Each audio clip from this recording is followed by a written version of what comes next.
Hi there, this is Dr. Ma'in Hasib, the Accreditation Consultant and Quality and Safety Trainer, with another topic on accreditation and quality for clinical laboratories.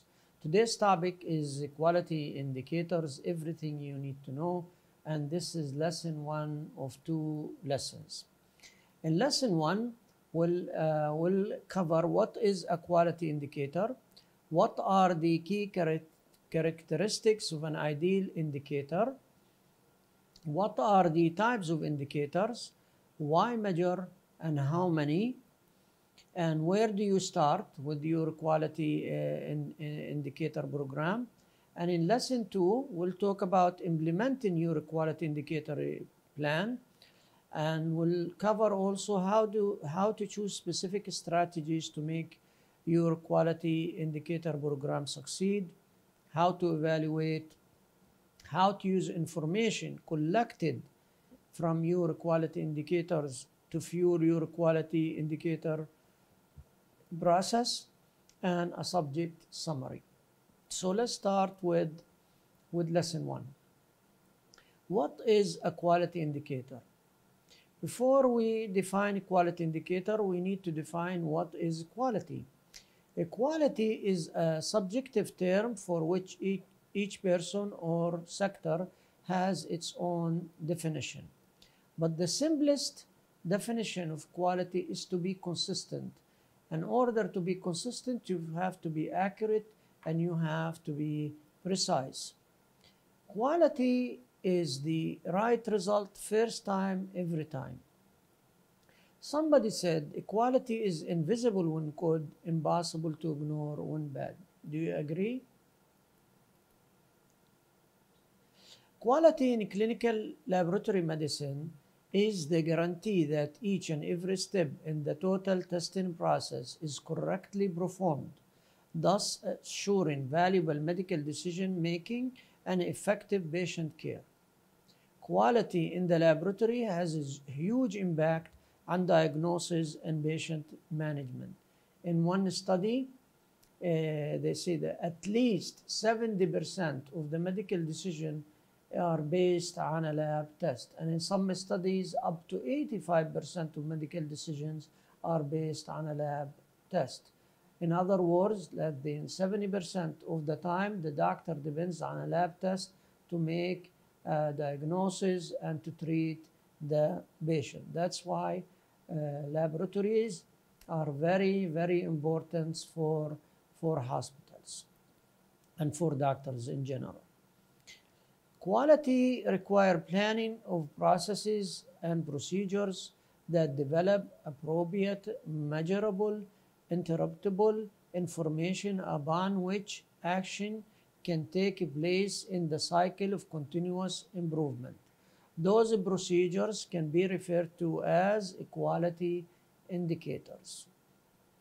A quality indicator is a tool that enables the user to quantify quality of selected aspect of care by comparing it with a criteria. We can only be sure to improve what we can actually measure. So, quality indicator or quality indicators are measured information that indicate the performance of a process, determine quality of service, highlight potential quality concerns, identifies areas that need further study and investigation, track changes over time, and an aid to make continuous improvements. Next, we're going to talk about what are the key characteristics of an ideal indicator. An ideal indicator should be focused, should be clear and defined in precise and ambiguous terms that describe clearly and exactly what is being measured, should be specific, should be balanced, does it cover the testing cycle or part of it, should be engaging, does it involve all or most of the laboratory personnel, should be timed, Does it cover both the short and the long-term objectives? Should be realistic and should be achievable. Can you actually capture it? It should also be challengeable but attainable. Okay, challengeable but attainable. Should be measurable. The change measured by the indicator should represent progress that the program hopes to make. Can you count it, time it, record it? Should be interruptible. When you have got it, what does it mean? It should be actionable. Can you do something about it? It should have a limit, a goal, or a benchmark in order to compare. A number by itself, it doesn't mean anything unless you compare it with the limit or with the goal or with the benchmark. You need to compare it with something to make sense out of it. Links to structure, process, and outcome data. What are the types of indicators? One classification of quality is the quality assessment theory by Donna Bedian, who has a theory. It's called the structure, process, outcome or the Donna Bedian triad model. He said healthcare quality can be assessed using a three-part model based on the structures, processes, and outcomes of the healthcare system. What do we mean by structure? Structures mean material, human resources, organizational structure. It includes facilities, financing, equipments, and personnel. The process mean it relates to the activities undertaken to achieve objectives such as the giving and receiving of care or the implementation of intervention. So the process is the care and the result of that care that is being given to the patient. Process indicators assess what the provider did for the patient and how well it was done. The outcome describe the effect of the care or intervention on the health status of a subject or population. So what was the result of the outcome that was given by the healthcare provider? Outcome usually can be expressed or assessed in the terms of the 5 Ds: death, disease, discomfort, disability, and dissatisfaction. Donna Bedian also stated that each part of the model is interdependent and that good structure will lead to good processes, and in turn good processes will promote good outcomes. What are the type of indicators that we have for each one of these things: structure, process, and outcomes? Okay. Under structures, we have these indicators, and under processes, we have these indicators, and under outcomes, we have these indicators. Under structures, for example, proportional of specialized to other doctors, access to specific technologies. Under processes, proportion of patients with diabetes given regular food care, proportion of patients with MI who received thrombolysis.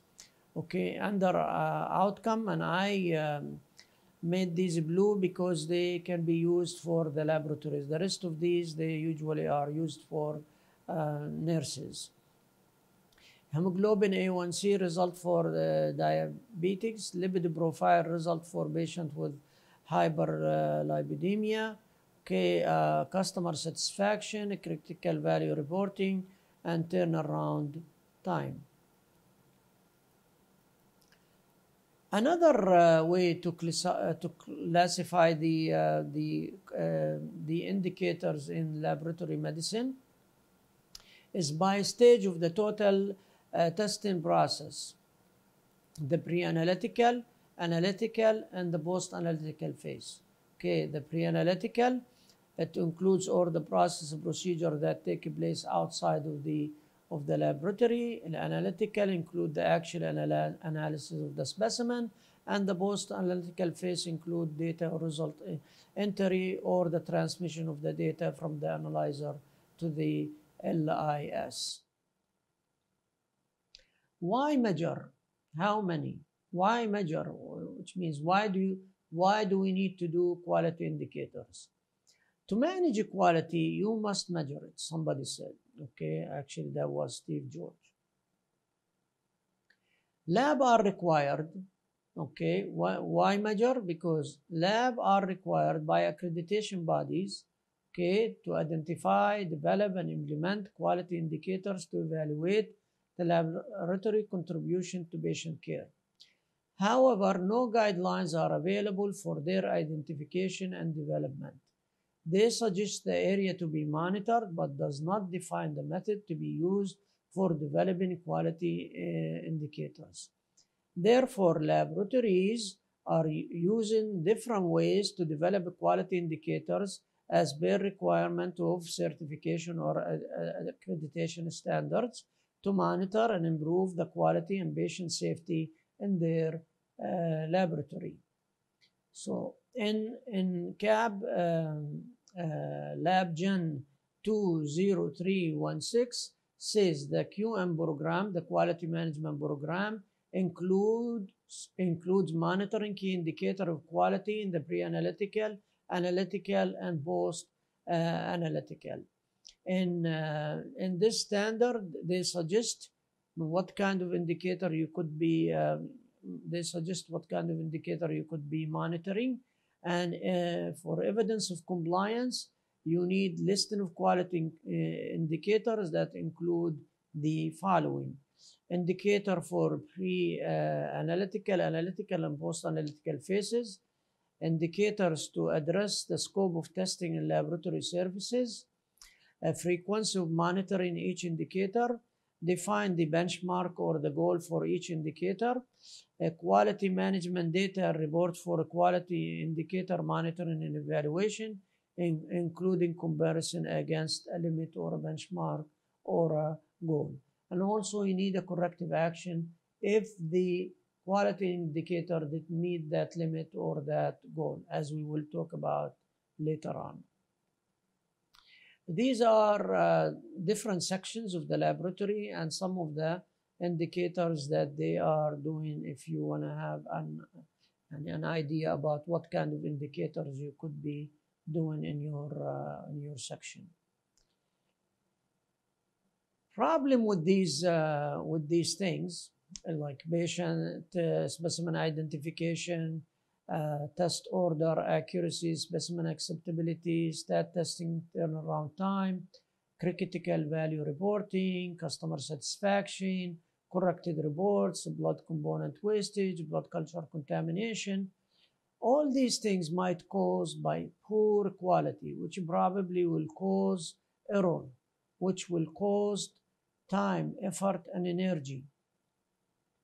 They will cost money in over-investigation, over-treatment, or mistreatment. They will cause a loss of credibility and reputation of the laboratory in lack of investigation or no treatment, or cause death or legal action. That's why also we need to have quality indicators. In an article by Robert Hawkins, who is an MD, managing the pre and post analytical phases of the total testing process, he found out, or he wrote that the errors associated with the pre-analytical phase are 4 to 5 times that is found in analytical and post-analytical phases. The pre-analytical phase consistently represent over half of all errors in the published studies. In another Italian studies that did between 1996 and 2006, they found that the errors in a pre-analytical phase about 62%, analytical phase 15%, and post-analytical phase 23%. percent. And I bet you if you do the same study again, you will find similar result as now. Okay. Why measure? Okay, CAB checklist item and annual report modification. In lab gen 20208, a QM system has a program to identify error, incidents, and problems that may interfere with patient care. So you need quality indicators in order to do that. Also, Gen 41307, report errors. When errors are detected in patient testing report, the laboratory prominently notifies responsible clinical personnel or reference laboratory as applicable and issues a corrected report. So if you have too many of those, maybe you need to do a quality indicator on that to see what is the issue and have a corrective action in order to fix. Another lab gen standard for 1310, revised report or revised report previously reports incorrect patient result are identified as revised, and both the revised and the original data are clearly identified as such. Again, if you have too many of those maybe you want to do a quality indicator on it. Why measure? Indicator measurement and monitor serve many purposes. Okay, they make it possible to document the quality of care, to make comparison, benchmarking over time between places like labs, to track improvement activities, make judgment and set priorities, support accountability, regulation, and accreditation, support quality improvement and patient choice of providers, to measure day-to-day operations, rapid remediation, timely correction, to monitor for medical error with the intended goal of early detection, and rapid remediation, correction, and prevention of errors before they occur.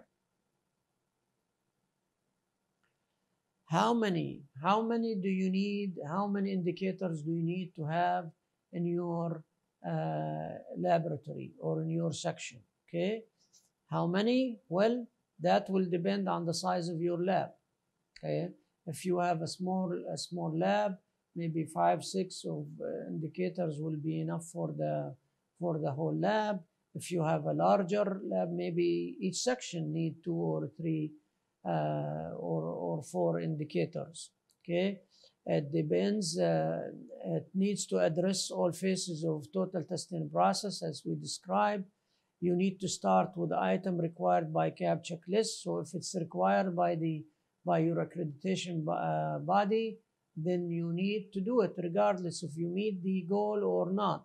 Okay, like the blood culture contamination. Even if you are 0 blood culture contamination, you still need to monitor per the checklist. For example, turnaround time for molecular test. Even if you are at 100% all the time, you still need to monitor the turnaround time for molecular tests because it's required in your checklist. Start with problem areas like turnaround time, critical, rejected sample, etc. See where you have problems the most and start with them doing the quality indicators. After you meet after you are in compliance with the quality indicators that are required by the accreditation body, then start with areas that are good but you want to make better. By the way, more does not mean better, and fewer does not mean bad either. Okay, enough is enough. Don't get carried away. Many organizations spend thousands of hours collecting and interpreting data. However, many of these hours are nothing more than wasted time because they analyze the wrong measurement, leading to inaccurate decision making. Okay, so you need to summarize this point. Okay, when you are monitoring, you need to monitor, take care of the quality indicators required by the accreditation bodies. Then you need to monitor the things that are bad and you need to make better, improve or fix, or something that is good but you can make it better, you can improve. Where do you start? That's where do you start. Always look for what is wrong before looking who is wrong. The starting point for improvement is to recognize the need. In a clinical laboratory, selecting monitoring quality indicators should address the three phases of the total testing process: pre-analytical, analytical, and post-analytical phases. The three phases should cover the 9 steps of a laboratory test: ordering, collection, identification, transportation, separation, preparation, analysis, reporting, and sample management. And this is the laboratory path of workflow. These are the steps.